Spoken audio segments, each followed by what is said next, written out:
Jadi hari ini pemerintah mengumumkan beberapa paket stimulus ekonomi lanjutan terkait dengan hari besar keagamaan nasional, yaitu Idul Fitri 1447 Hijriah atau 2026 Masehi, sesuai dengan arahan Bapak Presiden terkait THR aparatur sipil negara pemerintah pusat, termasuk P3K, TNI Polri, serta pensiunan.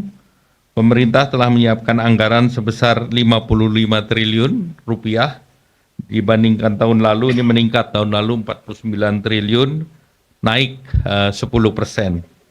THR ASN tahun 2026 yang akan disalurkan kepada 2,4 juta ASN pusat TNI Polri dengan total 22,2 triliun.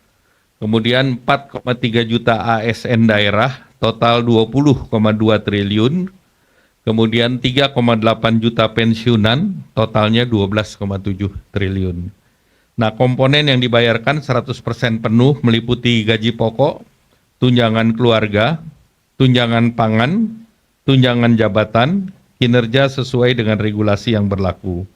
Pemberian THR merupakan hal yang berbeda dengan pemberian gaji yang ke-13. Jadi saya garis bawahi bahwa THR ini tidak sama dengan gaji ke-13. Gaji ke-13 biasanya diberikan di bulan Juni.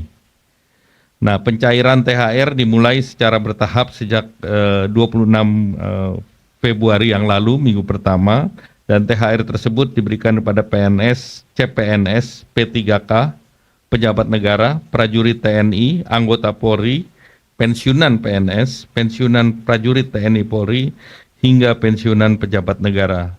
Sedangkan untuk gaji 13 ya seperti biasanya dibayarkan di bulan Juni. Untuk sektor swasta, kewajibannya wajib dibayar penuh, tidak boleh dicicil, dan paling lambat dibayarkan H-7 Lebaran. Jadi THR diberikan kepada pekerja dengan masa kerja minimal 1 tahun, dan kemudian juga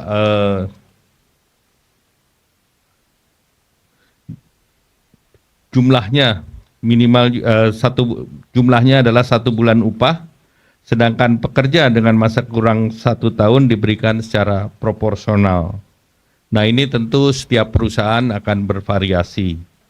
Nah, berdasarkan data dari BPJS Ketenagakerjaan, penerima upah yang tercatat adalah 26,5 juta pekerja, dan diperkirakan jumlah THR yang dibayarkan senilai 124 triliun rupiah untuk THR sektor swasta, dan ini diharapkan bisa mendorong konsumsi nasional secara signifikan. Kemudian bonus hari raya untuk ojol. Ini bonus hari raya ini telah dilakukan dengan komunikasi intensif dengan para aplikator, dan alhamdulillah komitmen kuat dari para aplikator juga diwakili dengan yang hadir pada pagi hari ini. Jumlah yang diberikan ini BHR tahun 2025 bisa mencakup kepada sekitar 850.000 mitra penerima atau pengemudi dengan nilai total 220 miliar, dan ini 2 kali dari tahun lalu. Tahun lalu itu sekitar 110 miliar dari masing-masing aplikator seperti Goto dan Grab. Tahun lalu menyediakan 50 miliar masing-masing. Tahun ini 100 sampai 110 miliar, meningkat 2 kali, dan penerimanya juga menerima masing-masing 400.000.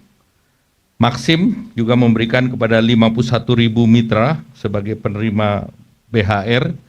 Tahun lalu 1.000 mitra, jadi Maxim meningkatnya juga besar, 51.000. Kemudian InDrive juga memberikan sekitar 500-an. Nah, kami mendorong penyaluran dilakukan lebih awal, H-14 atau paling lambat H-7 sebelum Idul Fitri.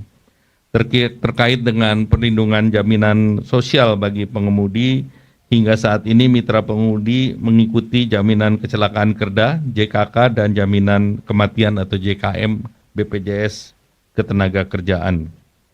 Nah, selanjutnya